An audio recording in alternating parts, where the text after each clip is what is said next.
Hi there. Welcome to Jamaica Magazine. I'm your guide, Adrian Atkinson, ready to take you on this informative excursion. More after the break. Calvin, Yes, miss. I need you to go to the Transport Authority for me today to renew all the motor vehicle road licenses. I can't afford for you to spend all day at the Transport Authority. I have a lot of errands for you to run for me today.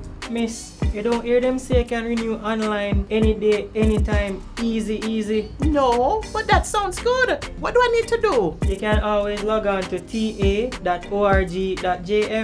Oh, that means we have a lot more time for you to run other errands. Boy, miss. Let me check it out.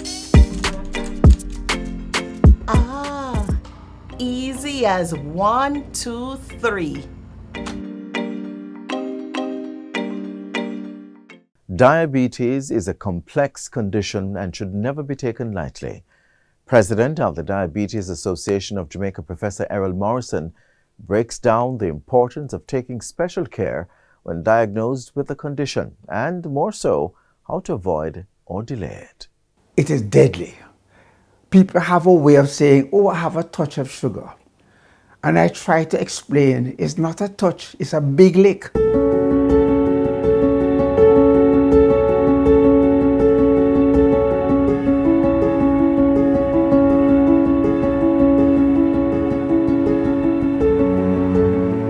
Diabetes, a chronic medical condition that affects how the body processes blood sugar or glucose.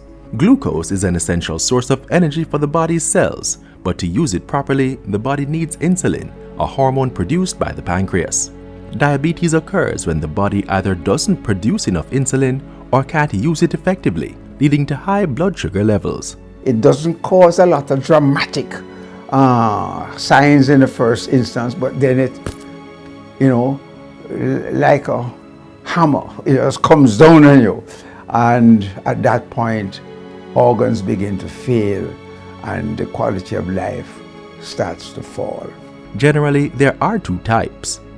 What you call the type 1, which is where the body is not producing this hormone called insulin that really drives all the nutrition into the body cells. So if the body is not producing it, then everything accumulates and will give you the problems of diabetes. And you have to manage that by putting back that hormone insulin. And that little hormone is a protein, so you can't swallow it. Okay, it has to be given by injection. And the most common? Type 2 is over 95% of the total diabetes population. And this is where insulin is being produced, in the body, but it's not working right. The tissues are not responding to it, or when it gets there, it is not working in the way in which the nature's pathways have set it up to work, to bring in the sugars and the fats and so on into the cells. So that is the type 2. So what we try to do is assist the body to get it to respond better to the insulin. So quite often that assistance may be by way of oral medications, tablets and so on. But there is another type, some would say. During pregnancy, women now undergo increased what you call body changes, and that can bring out, the underlying diabetic problem. Interestingly, at the end of the pregnancy, after the delivery of the infant, the blood sugars drop dramatically back into the normal range. That is called gestational. That is during pregnancy.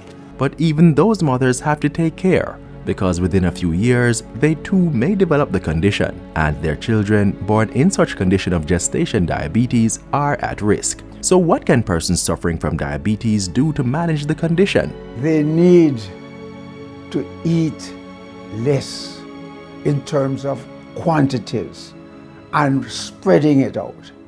Okay? Small amounts during the day. Right? Avoid too much starches. When you say starches, the yams and the potatoes and the banana and those things. And oils, fatty foods, fried foods. Avoid that in the evening. and a Caribbean thing. When you come home in the evening, that's when you have the big dinner. Stop it. Have your big meal at lunchtime. When you come home in the evening, have something light, a vegetable salad, that kind of thing. Because you don't want to go to bed soon, digesting starch, because your sugars are going. You're not up and about to work it off, so the sugars rise, settle in the blood vessels and cause trouble. So it is the kind of lifestyle that is key. A strategic diet must be accompanied by physical activity. When I say physical activity, it's deliberate because it's not necessarily exercise where you go to the gym and profile. As I tell them, you walk even around your bed. Just keep moving for about a half an hour, non-stop. Every day, I have to remind them you have diabetes on the weekends too, you know. So don't tell me about you doing it Monday to Friday. And these should never be taken for granted. If left untreated, diabetes can lead to complications like heart disease, kidney damage, and other life-threatening conditions. When you eat and drink and the body absorbs those nutrients, it gets into the bloodstream. And the bloodstream now takes these nutrients to all the tissues in the body, where they are helped to be taken up in the tissues. In the diabetes situation, they are not being taken up into the tissues. So they stay in the bloodstream and accumulate. There are sticky substances, acids and fats and all of this. And they stick to themselves and stick to the walls of the blood vessels. So when the blood vessels get narrower and narrower due to the sticking, then you'll find the circulation through the organs reduces and problems begin. So the quicker you can act to try and reduce that accumulation, the better. Quite often you can't reverse it, you know, but you can slow it down, which is what we're trying to do. Okay, so early intervention is key, and early intervention comes with beginning to recognize that the condition is there from early. For more information, visit your doctor and let them know your concerns.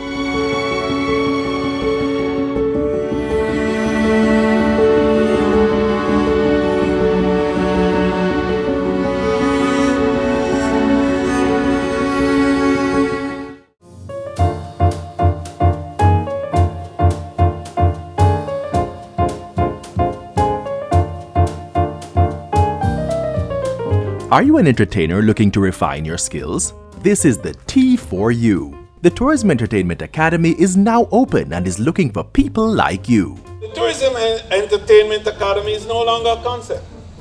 It is a living, breathing, transformational initiative designed to empower creatives, enrich the Jamaican cultural experience, and reaffirm our rightful place as a global powerhouse of culture and creativity. If you're passionate about reggae, jazz, or comedy, this is your opportunity to train with industry professionals and gain real-world performance experience. Apply now at tef.gov.jm/T and submit a 3 to 5 minute video showcasing your talent. Fill out the application form and include your video. You must be 18 years or older to apply, and for now must be living in the parishes of St. James, Trelawney, or Hanover. It's the Tourism Entertainment Academy. Apply now and step into your future.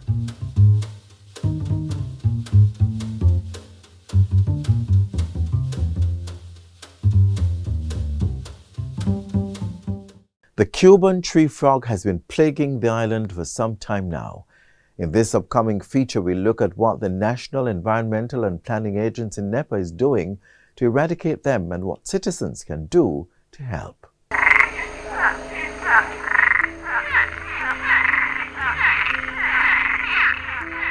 This is the Cuban tree frog. The first reported sighting was in 2017 at a fish farm in Clarendon. But it's believed that the amphibian was introduced to the island sometime before that. Today, there have been sightings of this invasive species in several parishes, causing wonderment and weariness in its wake.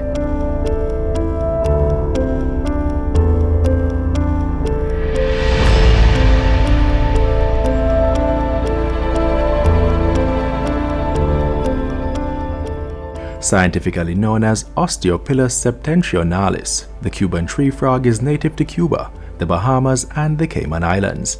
It is theorized that its presence on the island may have been due to stowaway. We suspect they came in on shipments, so maybe shipments of agricultural products or even industrial products such as pipes, so on and so forth. One of the best ways by the Cuban tree frog, as opposed to other species of frogs in Jamaica, is by these bright colors right under the legs.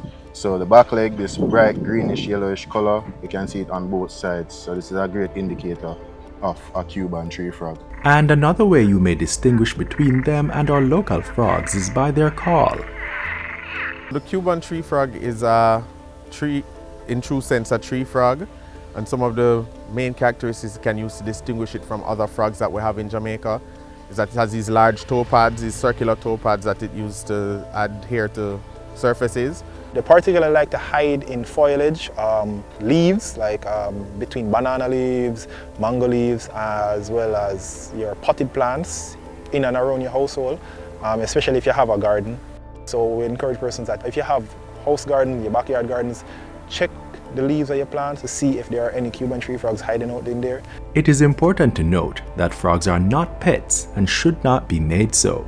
While not overly dangerous to humans, there are concerns about human contact and the dangers the frogs may present. It should be known that their skin secretes a type of mucus that may cause an allergic reaction. However, the presence of the Cuban tree frogs mostly affects the Jamaican environment.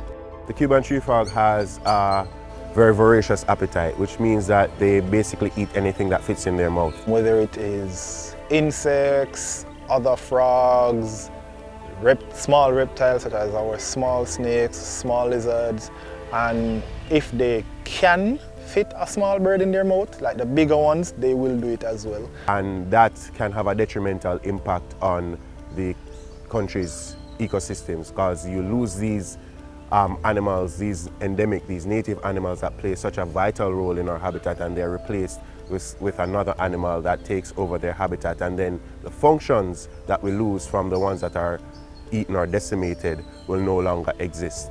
So environmentally, that's a big issue. And the Cuban tree frog population is growing because none of our local species identify them as food. And because they're introduced now, they're trying to find their spot in our food web or ecosystem. So they are testing the limits to see where they lie. However, our local species also do not identify them as prey. So no one identifies them as predator, no one identifies them as prey. So that essentially gives them like this open room to eat as much as they want, reproduce as much as they want without any threat to their increase in population.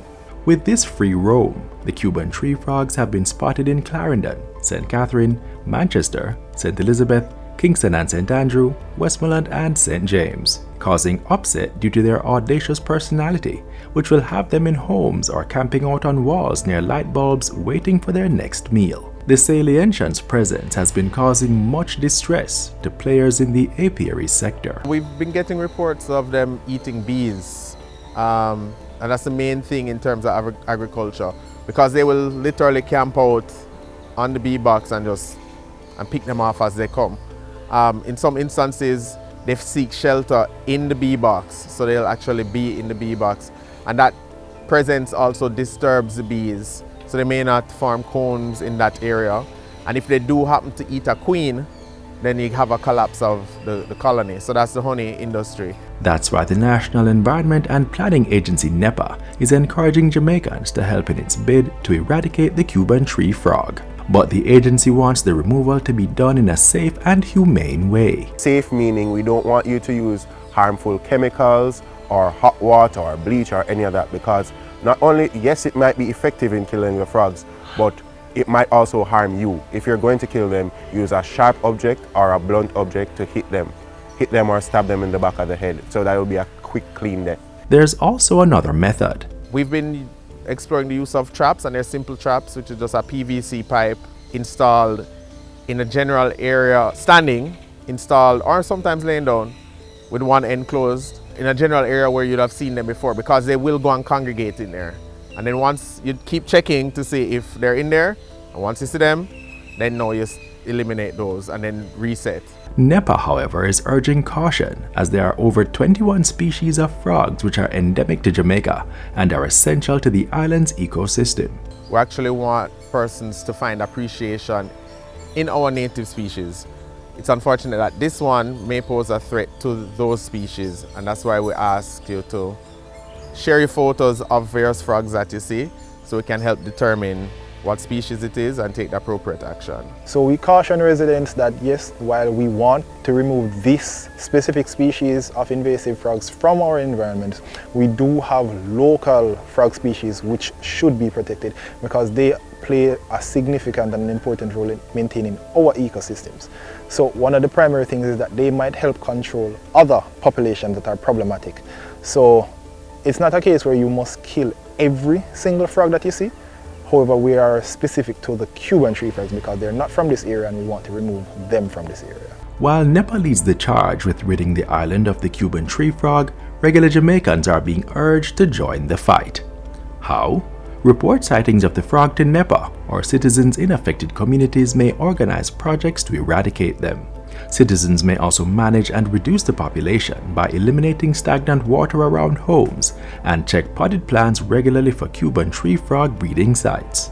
For more information, contact the National Environment and Planning Agency NEPA at 876-754-7540, or you may visit the NEPA head office at 10 to 11 Caledonia Avenue, Kingston 5.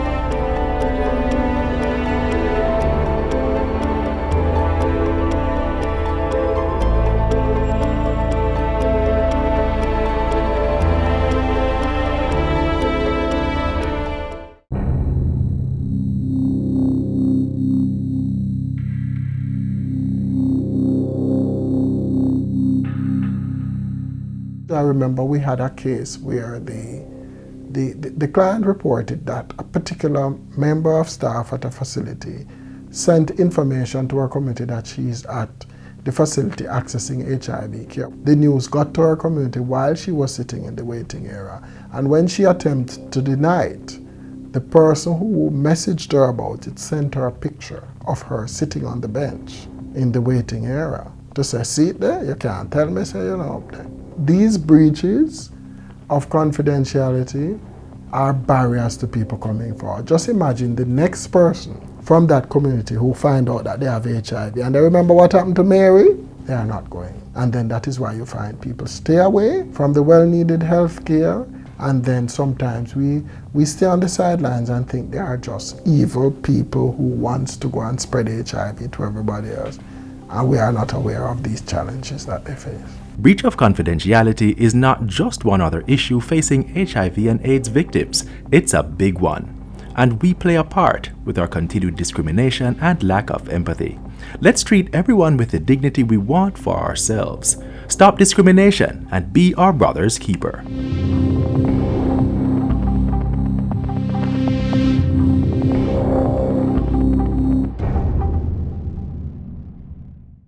In March, Prime Minister Dr. Andrew Holness outlined the country's budgetary spending for the financial year 2025 to 2026.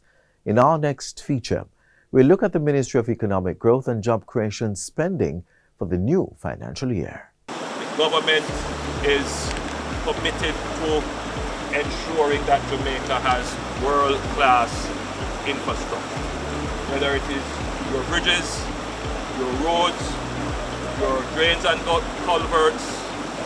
Jamaica must have world-class infrastructure.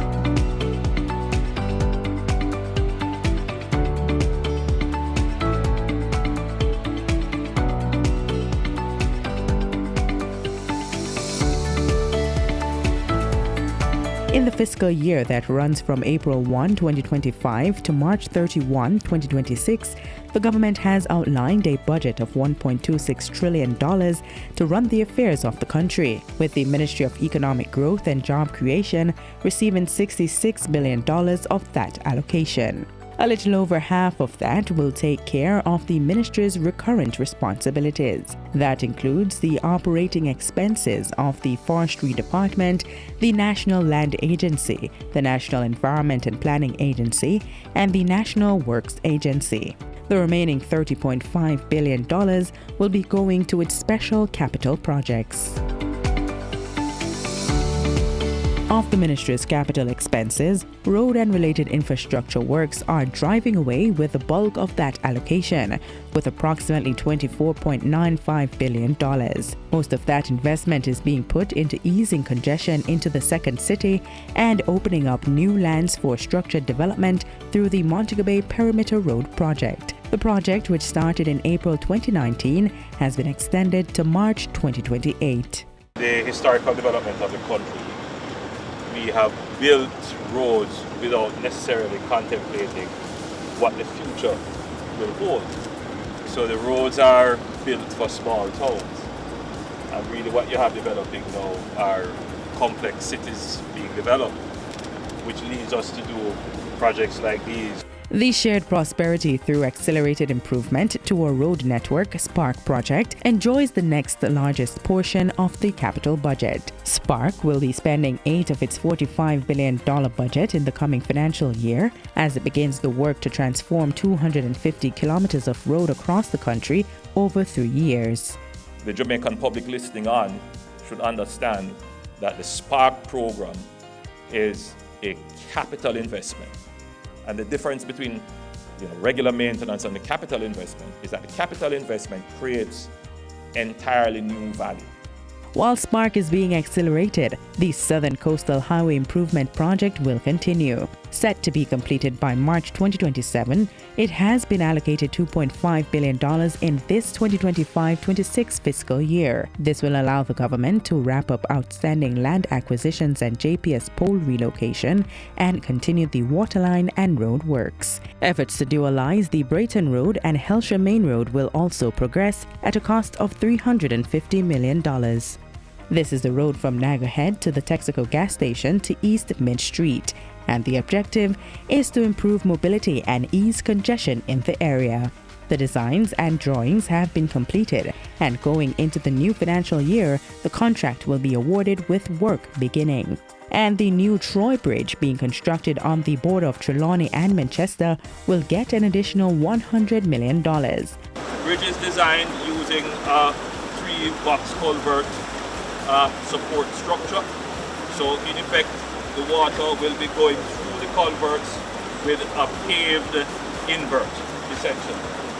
And using that design adds great reinforcement to the carrying surface of the bridge, which means that the bridge can carry significant weight. The Ministry of Economic Growth and Job Creation is using the remainder of its capital budget to execute some key development projects. $2.5 billion is the continued construction of the much-anticipated Portmore Resilience Park. The project aims to create a 21-acre green space for Portmore's residents. It will boast multi-purpose sports courts and an indoor sports complex, children play area and jogging trail, a commercial complex with several shops for rents and car park for up to 370 vehicles and 3 security posts.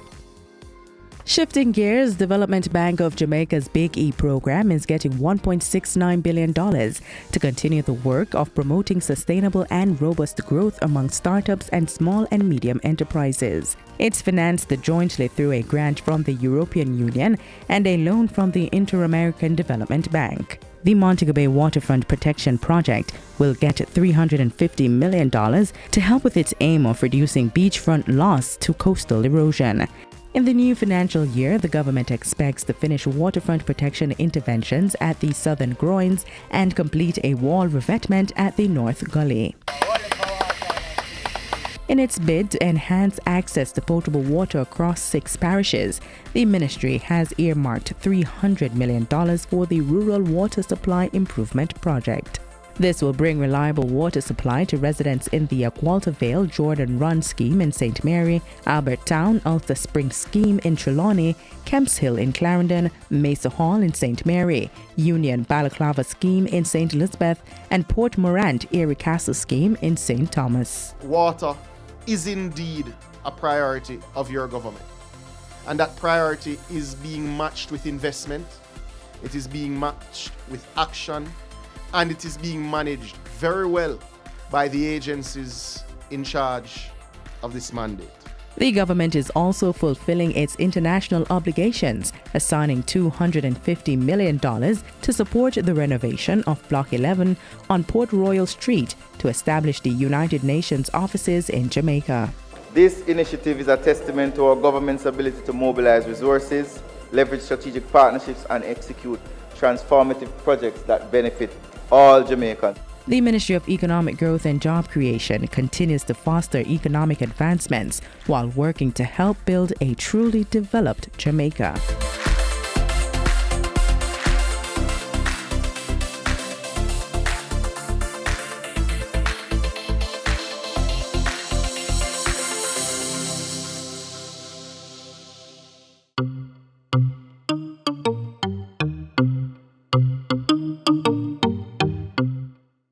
Social media is fun, but it can also be unsafe. To ensure our safety, we need to be smart. That's right. The first thing to know is that being on social media carries certain risks. So, being a smarty pants on these platforms will work in your favor. Here are a few tips to keep in mind. Be careful about what you share. Know your audience by limiting who can see your posts. If something seems too good to be true, it probably is. Meeting people online can be exciting, but always stay cautious.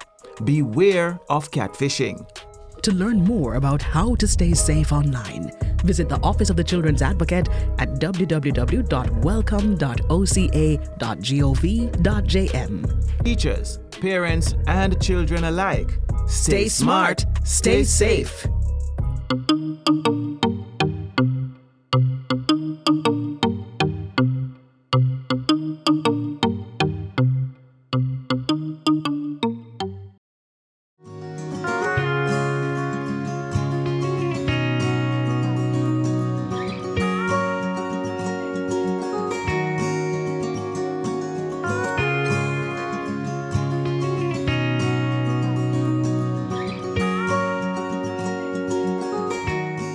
You may be aware of this Garvey quote. A people without the knowledge of their past history, origin, and culture is like a tree without roots, alluding to the matter of humans not having a flourishing future without the understanding of where they are coming from to keep them grounded. It was Garvey who also said, "Intelligence rules the world, ignorance carries the burden." In this day of information, knowledge is all around us. Easily with internet access, we carry around a library with us. We need only to search and search ardently. Look deeply into reliable sources. Then we must free ourselves of any ignorant beliefs we may have previously held. The great orator also said, "The pen is mightier than the sword, but the tongue is mightier than them both put together." Educating oneself on a matter increases one's knowledge. With that, one's chances of making informed decisions and acting with prudence grows. The phrase "knowledge is power" is not one to be taken lightly, but to be taken with deep thought and to be acted upon fiercely while understanding the power of knowing. To bring it full circle, we take a quote from another tremendous leader, Kofi Annan, who reiterated the sentiment, "Knowledge is power," and said that information is liberating. Education is the premise of progress in every society, in every family. That's it for this week's Sunday Afternoon Detox. See you next time.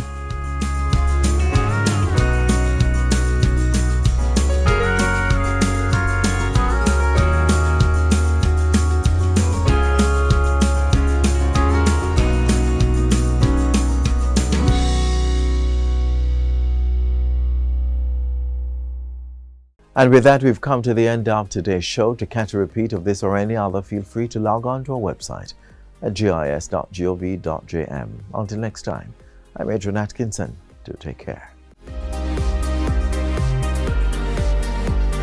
This has been a production of the Jamaica Information Service, the voice of Jamaica.